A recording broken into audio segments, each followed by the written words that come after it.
Aujourd'hui, dans ce nouvel épisode de la saga FCF Décrypte, on parle d'une marque anglaise qui a commencé il y a près d'un siècle avec des coupés sportifs et qui revient avec un SUV full électrique. Je vous parle évidemment de MG. Allez, c'est parti! Action! En 1924, la marque MG est née en Angleterre. À l'époque, elle fabriquait des voitures de sport. Tout d'abord, on commence par l'acronyme MG. Le M c'est pour Maurice et G pour garage. Ce nom, en réalité, rend hommage à une concession Oxford de la marque Morris. Au départ, les MG étaient des Morris, mais avec un ADN plus sportif, comme on peut le voir avec la 1428, et durant un temps, ce fut ainsi. MG modifiait des Morris. Mais en 1928, la marque a fabriqué sa propre voiture avec la 1880. On retrouve pour cette dernière un gimmick qui restera longtemps, c'est-à-dire la grille de radiateur avant verticale. En 1929, la Type M est lancée. La marque réduit alors le gabarit de ses autos pour quelque chose de plus compact et plus sportif. Mais elle reprend le châssis de la Morris Minor et inaugure une lignée de midget. Des engins de taille modérée, comme notamment la TB. À la suite de la Seconde Guerre mondiale, la marque a poursuivi sa série des midgets avec la célèbre et très vendue série T et a abandonné la Y, qui notamment était une berline et aussi d'autres modèles d'avant-guerre. Toutefois, la marque continue à modifier des Morris comme les 1100 ou 1300. En 1952, une nouvelle page se tourne pour la marque. Elle est rachetée par BMC, entendez par là British Motor Corporation. Dès lors, la gamme MG se scinde en deux parties. Une partie avec des petits véhicules sportifs et l'autre un peu moins intéressante pour les passionnés que l'on est, car c'était des autos rebadgées. Mais bon, nous, on va se concentrer sur la gamme sportive. C'est ça qui nous intéresse. On retrouve donc alors les MG A, B, C et midget. Alors, la MG A est la première à être lancée en 1955. C'est un petit cabriolet comme celui-ci. Arrive ensuite en 62 la MGB, qui est plus moderne, plus confortable et plus sportive. Celle-ci, en raison des demandes, a même eu une version coupée dès 1965 pour satisfaire la demande. On a alors la MGB GT, qui a même été vendue avec une motorisation en V8. En tout, ce sont un demi-million d'exemplaires de MGB qui vont être vendus à travers le monde jusqu'en 1980. Le troisième modèle, la C, lui, a été produit seulement de 67 à 69. Un vrai échec. En réalité, c'était pas vraiment un modèle à part entière nouveau, car c'était une MG, mais avec un moteur 6 cylindres. En réalité, une MGB, qu'on différenciait par un bosselage sur le capot. Bon, il s'est avéré qu'avec le surplus de poids, l'auto n'était pas du tout plaisante à conduire, en plus de ne pas satisfaire les normes environnementales américaines. C'est pour cela qu'elle a vite été retirée du catalogue de la marque. Enfin, le dernier modèle de l'époque, c'est la Midget, qui a été vendue à partir de 61. Ce modèle est un peu à part dans la gamme car il faisait un peu partie de ces autos rebadgées, car elle reposait quand même sur une base de Austin et les Sprite. En parallèle, à la fin des années 60, MG est revendue à British Leyland. Mais ça ne modifia pas la gamme sportive. Cependant, dans les années 70, à la suite du choc pétrolier, le groupe rencontre des difficultés financières et stoppe les coupés MG en 80. Cependant, British Leyland devient Austin Rover. Le groupe rebadge aussi des Austin en MG, comme la Montego, la Maestro et enfin la Metro, qui doit vous être un petit peu plus familière car elle est connue pour sa participation à des courses auto dans cette livret-ci. Mais le groupe Austin Rover ne perdure pas et à la fin des années 80, il devient Rover Group. Une MG sportive est alors lancée, il s'agit de la MG RV8 qui sera vendue de 92 à 95.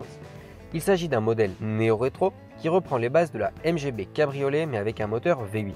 Car oui, seule à l'époque la version GT avait eu son V8. Ils ont voulu comme recombler le trou. Il s'agit donc d'une sorte de MGB V8 avec un style un peu modifié pour pouvoir être vendu dans les années 90. À la fin des années 90, ce modèle est remplacé par un plus connu à mon avis pour vous. Il s'agit de la TF. En 99, Rover se sépare avec BMW et MG rebadge alors des Rover et non plus seulement des Austin. Des 25 deviennent des ZR, des 45 des ZS et des 75 des ZT. Toutefois, niveau look, c'est un peu plus sportif pour coller quand même à l'image de MG. Après avoir racheté Cuval, qui avait participé au développement de la De Tomaso Biga, MG sort la X-Power SV, une voiture aux prétentions sportives plus qu'affirmées. Elle était animée d'un gros V8 et a été vendue à partir de 2004 à 81 exemplaires à un prix élitiste de 125 000 €. À cette époque, MG fait faillite. Elle n'aura donc pas pu concrétiser ses projets sur cette auto car la marque prévoyait notamment un cabriolet et une version encore plus hardcore. À l'heure actuelle, ces modèles se vendent encore, on en trouve encore quelques-uns, il faut compter quand même 60-70 000 €. Bon, MG, après avoir fait faillite en 2005, est racheté par le groupe Nanjing, qui rachète au passage Rover. Le groupe vend toujours des Rover du coup rebadgés, mais en Asie, et en supprimant la ZS à cause d'un copyright déposé par Honda. On notera même une version de la TF qui sera restylée et elle vendue en Europe. Avant de continuer, je t'invite à t'abonner, à liker et à me laisser un commentaire pour me dire ce que tu penses de la vidéo. Bon, on reprend. En 2007, Nanjing rencontre à son tour des difficultés financières et est racheté par SAIC, Shanghai Automotive Industry Corporation, pour un petit peu moins de 300 millions d'euros. SAIC ne souhaite plus que MG se cantonne à rebadger des Rover en Asie et prévoit un retour en Europe avec des modèles propres à la gamme. En 2010, MG vend alors la 6, une grande berline qui sera présentée en Chine, vendue en Chine, un petit peu au Moyen-Orient et qui quelques années plus tard sera vendue aussi en Europe. Il y aura aussi la 3, une sorte de petite citadine, et qui toutes deux ont été restylées récemment. Bon, on va pas se le cacher, j'en ai jamais vu en France, ni même en Espagne, ni même dans peu de pays d'Europe. Mais MG souhaite faire son retour en Europe et en force. C'est désormais le cas avec un nouveau produit, c'est la ZS qui est un premier SUV 100% électrique et qui se place dans une gamme tarifaire intéressante car il est aux alentours de 30 000 euros. Niveau dimension, il fait 4,31 m, soit peu ou prou la même taille qu'un Peugeot 2008. Pour comparaison, un Peugeot i 2008 coûte en moyenne 7 000 euros de plus. Niveau autonomie, en cycle WLTP, les chiffres annoncés par le constructeur sont 263 km. Niveau design, le SUV s'intègre parfaitement au marché actuel et on est même plutôt satisfait visuellement car on le trouve sympa. Même à l'intérieur et sur les équipements, MG a fait un réel effort pour s'aligner aux standards actuels. A voir si beaucoup rouleront et seront vendus en France car pour l'instant le réseau est presque inexistant et la seule concession qui existera dans un premier temps se situera à Paris. Mais pour vous dire, elle n'est même pas encore ouverte. Voilà, tu sais tout sur la marque MG. J'espère que la vidéo t'a plu, dis-moi en commentaire s'il y a d'autres marques dont tu veux que je parle.